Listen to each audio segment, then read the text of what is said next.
So I heard it's good to start this sort of thing with a joke. This joke might sound familiar because it was printed in the program, but for anyone that missed it, a unit test walks into a bar. Orders a beer, orders 10 beers, orders 2.5 billion beers, orders -1 beers, orders a nothing, orders a cat.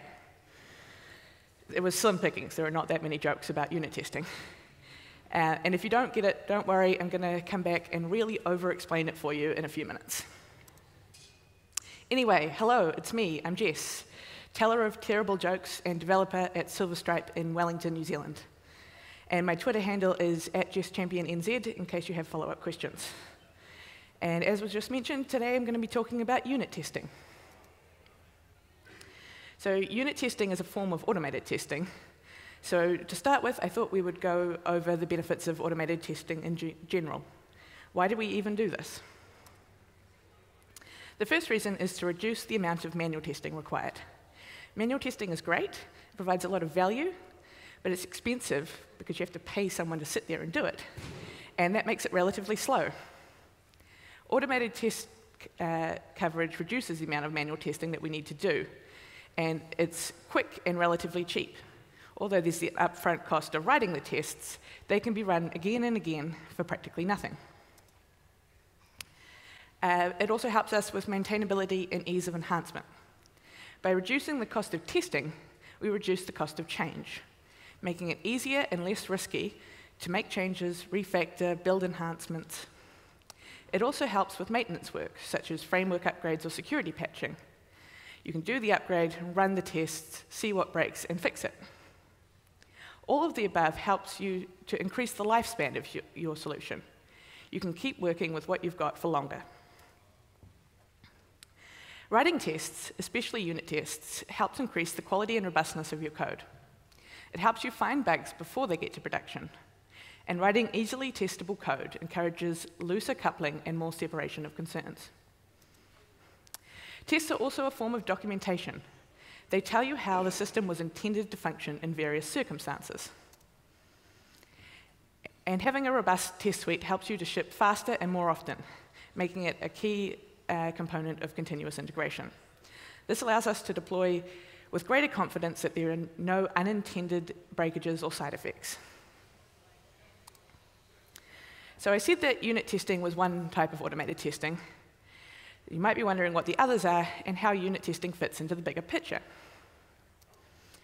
So with unit test, we test an isolated unit of code, like a function or a class, and we don't rely on external resources such as an API or a database.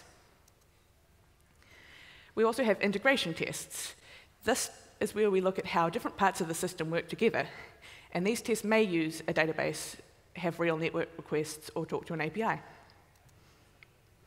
We also have UI tests, or functional tests, or end-to-end tests, or use case tests, whatever you want to call them. Basically the same thing. Essentially, you test through automated UI interactions. Generally, these sorts of tests have fewer scenarios, but cover a lot more functionality per test. And they often automate a realistic use case, such as log in and then check your balance. Again, these tests may rely on external resources. Generally, the cost to create, maintain, and run the test trends up, while the time taken to run the tests trends down.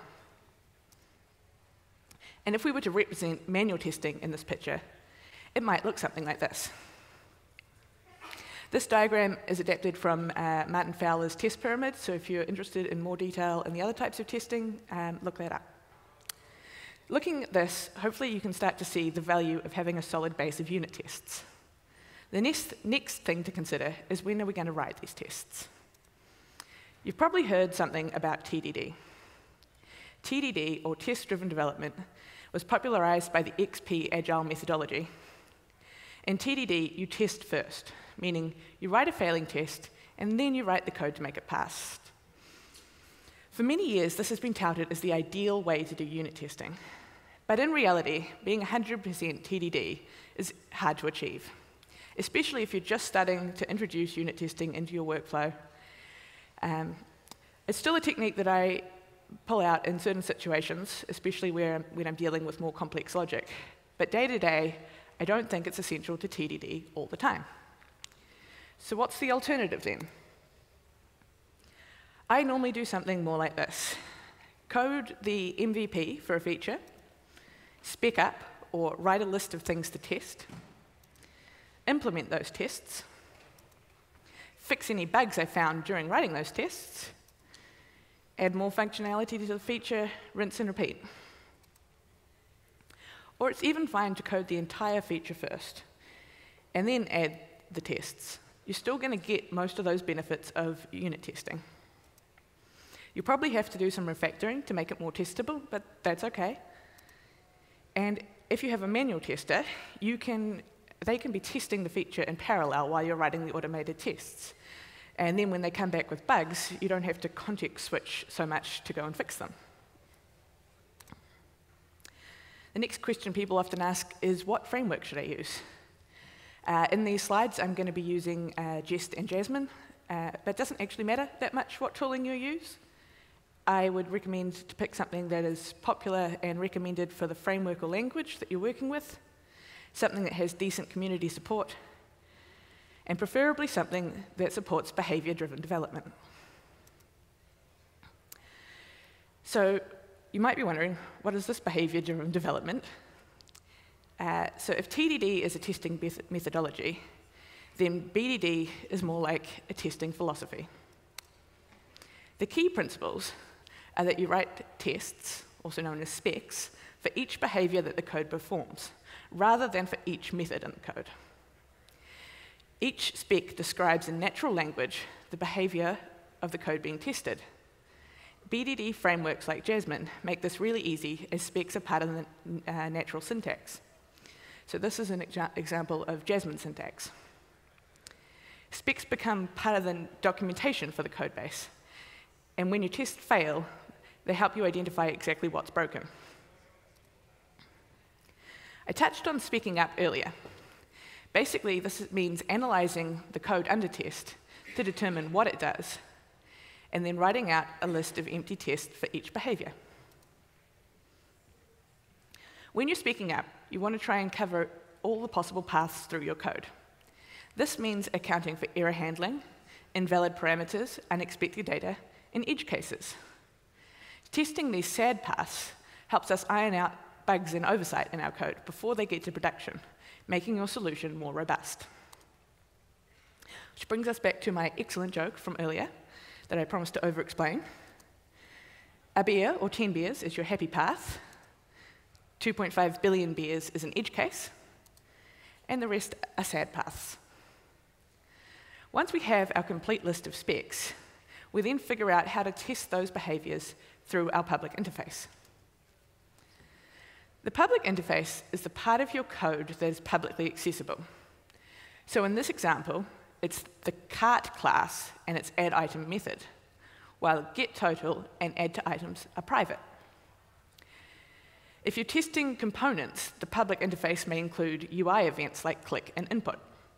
You can test these by programmatically triggering the events, and there are a lot of libraries out there like Enzyme for React or Vue test utils that will help you with this. Here's a similar example in a functional style.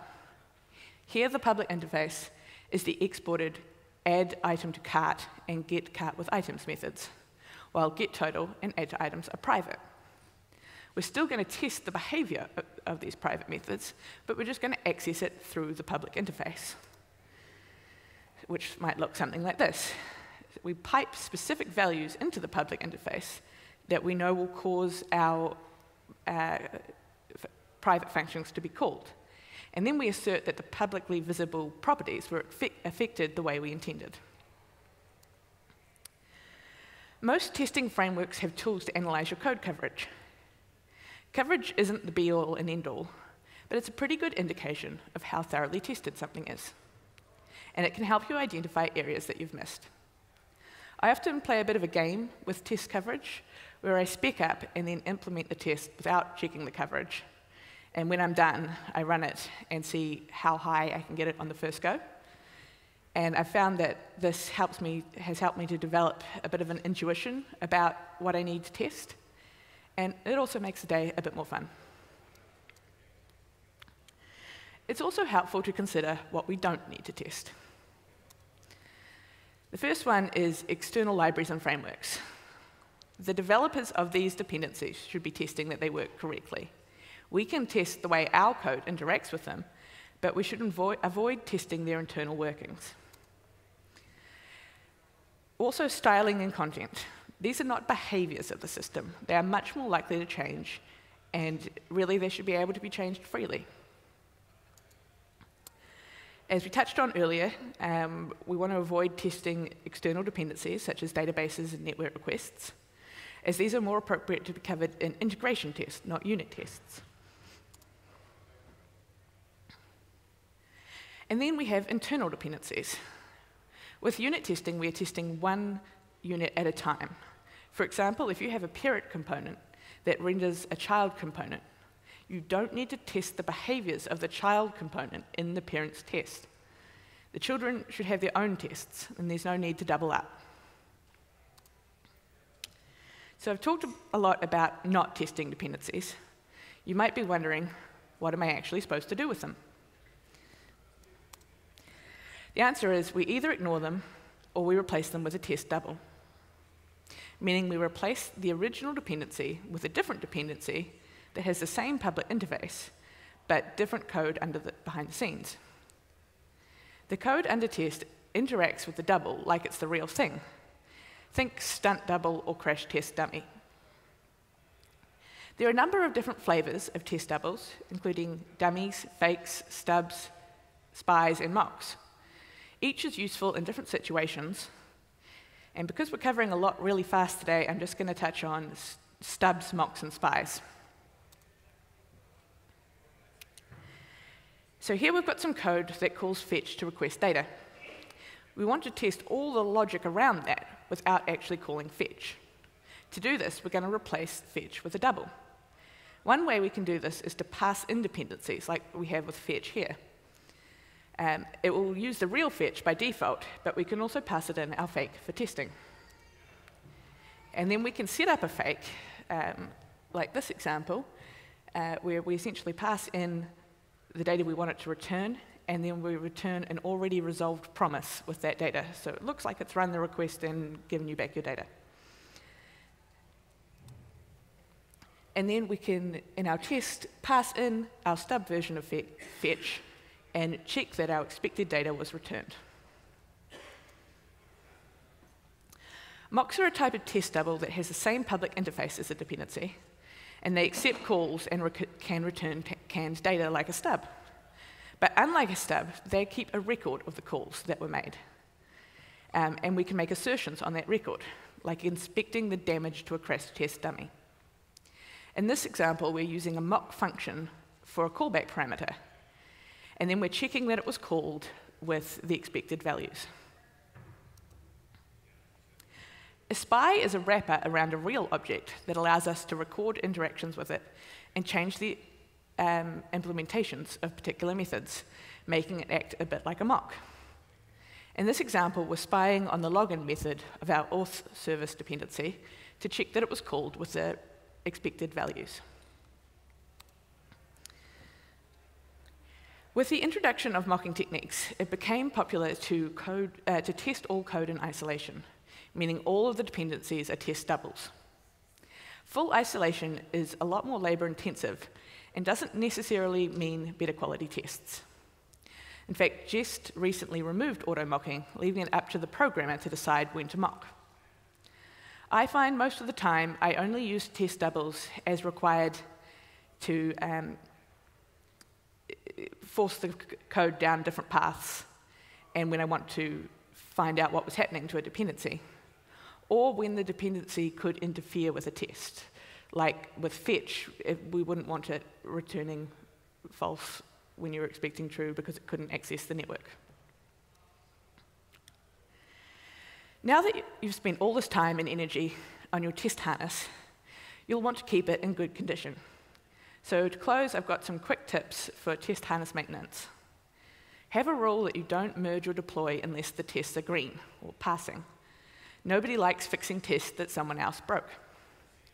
Intermittently failing tests or false negatives erode trust in the harness, Fix them or just remove them. The same goes for leaving a bunch of disabled tests in your suite. Fix it or remove it. Also, use continuous integration or Git hooks to run the test for you. Rely on human diligence as little as possible. And make sure to add instructions for running and debugging the test to the project README. That brings us to the end. I hope you got something out of this, and if you've got any follow-up questions, feel free to hit me up on Twitter, or I'll be around for the rest of the day. Thank you.